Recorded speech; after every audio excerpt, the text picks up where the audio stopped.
I know in a previous episode we've spoken about like living through history and historical moments and how it affects you and all those things. And Abby, recently you found out something about your own history that kind of changed your perspective on this, kind of opened up your perspective in a different way.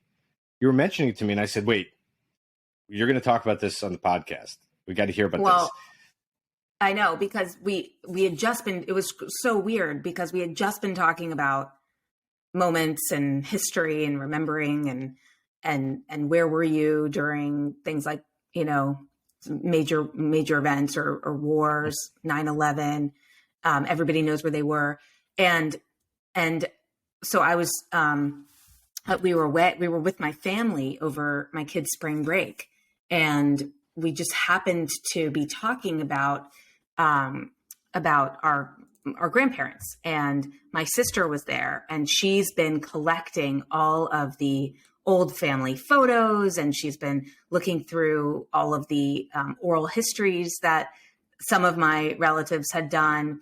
And she said, you know, I think I saw in one of the oral histories that all of our family is from Ukraine, or what is now known to be Ukraine. Not just this one side of the family, but actually both sides of the family. And we said, no, I don't think that's true. I think that my grandmother is not from Ukraine. She said, well, so then she pulls out this book, and I can show you, because I don't know if I can show you on the screen here, but hold on one second, because this was a crazy story. So I guess in 1985, I don't know if you can see this. In 1985, it says Our Family Tree. Our Family Tree. Looks like an old. Is that like? Would you say it's like a journal type diary like looking journal, book? Yeah, like a journal. But it here. Look, I don't know if you can see this, but it says Our Family Tree. Mm-hmm. This book is lovingly dedicated to my loving son Milton and family. And this record was compiled by Dina Schneiderman. That's my grandmother, and it was created on March 1985. Wow. It's kind of crazy. And so we started looking, actually, it's really funny that I'm talking about this today, because my 10-year-old daughter, Winnie, was asked to talk about this in her history class at school today, because it's such an incredible story that we just found out. So as we're reading through the and by the way, like the handwriting is like crazy. You can sort of barely read it. And in one of the pages, we found out the most incredible story, which was that first of all four of my grandparents and great grandparents, all my sets of relatives, are from Ukraine, from Kyiv or right outside of Kyiv. And so my grandmother talks about having to flee. And do you want me to just read you the story? Let's hear the story. I want this is. Did I ever read it to you? I can't remember now if I have. This is like movie of the week type stuff. Okay. That your family while I'm looking for it. Okay. So this was on the page that says extraordinary events that we have survived and overcome. And I'm going to read it all, Angela, and if it's too long, you can just do with it what you want. But she says, I remember an incident that happened when I was about 3 years old. By the way, I don't think I have any memories from when I was 3 years old.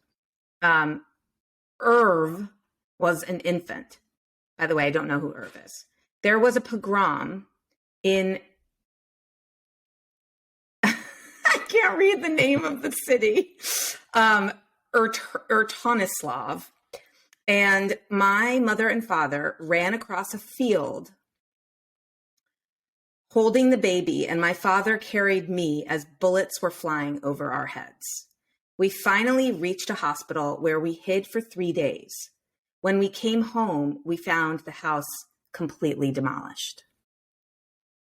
In April or May of 1917, when we were in Yokohama, Japan, waiting for passage to America, there was an earthquake.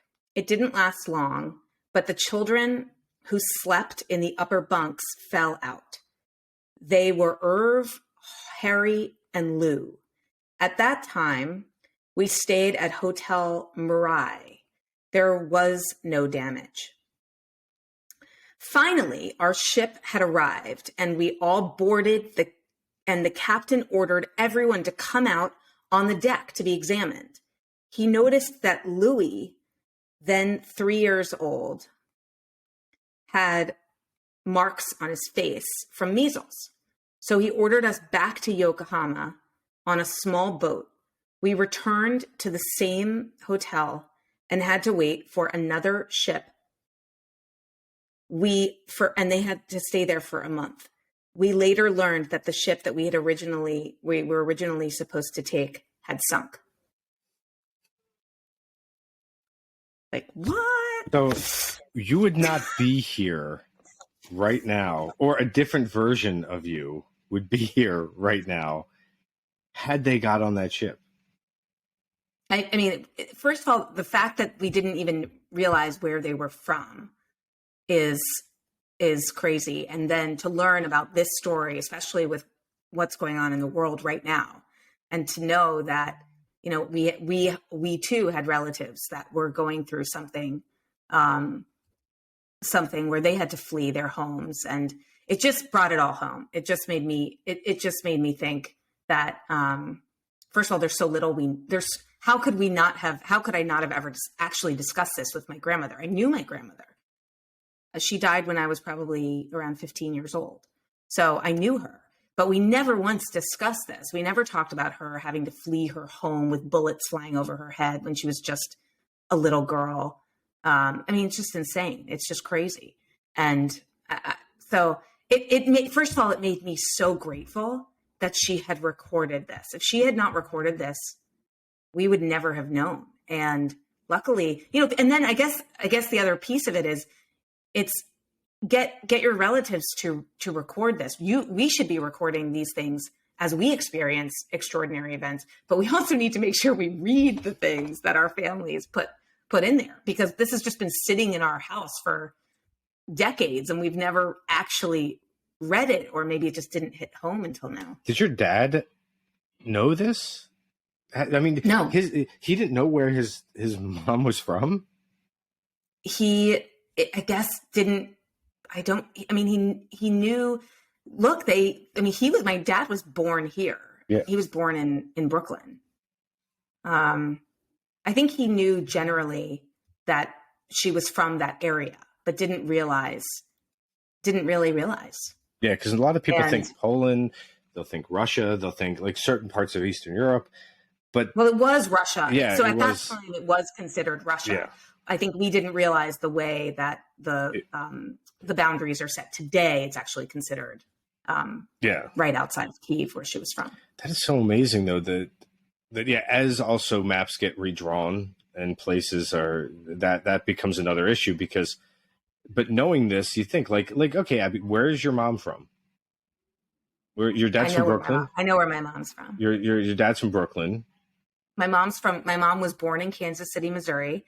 And then when she was, I think about 5, they moved to Dallas, Texas. My mom has an incredible story from growing up. And then did she also escape Texas to go north? Eventually she moved from Texas to Washington, D.C., which is where she met my dad. And that's the thing, because I know like my dad, Philly, like that whole family was there. And my mom was Ohio, was Cincinnati.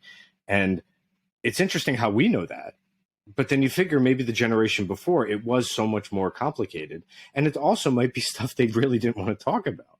I mean, that's one of the other issues. If it was really traumatic, I think we've gotten to the point where people would love to share that now. They're okay with talking about it, but a lot of times you didn't talk about that stuff. You just kind of buried it. Oh, we got out, bullets flew over my head, we almost died. The ship we were on almost sank. She might have thought it was too scary to talk about with us then. But as I started looking through this book, it made me realize that so in the different things that are in this book. So it's our family, then it's husband's genealogy, wife's genealogy, our children. I guess that's where you list out who your children are, our grandchildren and descendants, our family tree, where you get to show the actual tree, Then there's husband's ancestral chart, husband's family, husband's parents' family, husband's grandparents on the father's side, husband's grandparents on the mother's side. But then it also gets into other things like citizenship records, weddings, religious activities, places of worship, our homes, where our ancestors have lived, schools and graduations, clubs and organizations. Sound familiar, Gene? Yes, it does. Companies we have worked for or owned, military service records, special friends, family pets. Wait, special friends. That sounds very coded. It does sound fun. Like it's our uncle's special friend, Yeah. Family pets, family automobiles, favorite things. I love that. Yeah. Collections and heirlooms, favorite family sports. It's kind of interesting. So we all play softball on Saturdays. Favorite family sports. Favorite family hobbies, family vacations, family reunions, family traditions, events to remember, and then oral family history, and then extraordinary events we have survived. Actually, so the extraordinary events that we have survived is like the last thing in this whole thing. Maybe that's why we never read it. You're too busy seeing what your family sports were. We're a badminton family. We come from a long line of badmintoners. That when you look at those special events or the extraordinary events, like now, obviously, okay, let's say a couple years back, like if you would have said Ukraine, I'd be like, oh, my neighborhood, little Ukraine, has all these amazing restaurants and the churches but now, over the past, month or so, and, if people are listening to this much later, it's a little over a month into Russia's incursion into Ukraine. Like, how does that make you feel knowing, like, that's actually, like, part of your, like, there's some of your blood is still over there, probably in Ukraine. Someone who is related to you or some kind of distant relative has descended in that part of the world. And you could say, well, yeah, that's the entire world. But this right now, when you hear it, it does ring a little different, knowing that someone that you knew, a family member, had to escape a place that's now currently into getting bombed. Right. The exact, same type of thing. People having to flee their homes with their children, with their pets, with their not knowing where.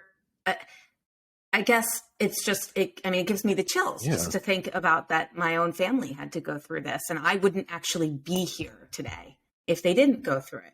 So the journeys that it just the journeys that we go through and that our families have gone through, and every family has gone through a journey. And so being able to identify what those are is really pretty amazing if you can. I was also thinking about the fact that these people are having to leave their homes, not knowing where they're going, what it's going to be like. That these are very different scenarios. Nobody should ever have to think about what would happen if I had to leave my home because my country was at war. Yeah. And so that's just a whole other, I think that the piece about that, learning about my grandparents and my grandmother and what they struggled with, it's just really hits home for me the point that these stories are so important to preserve. And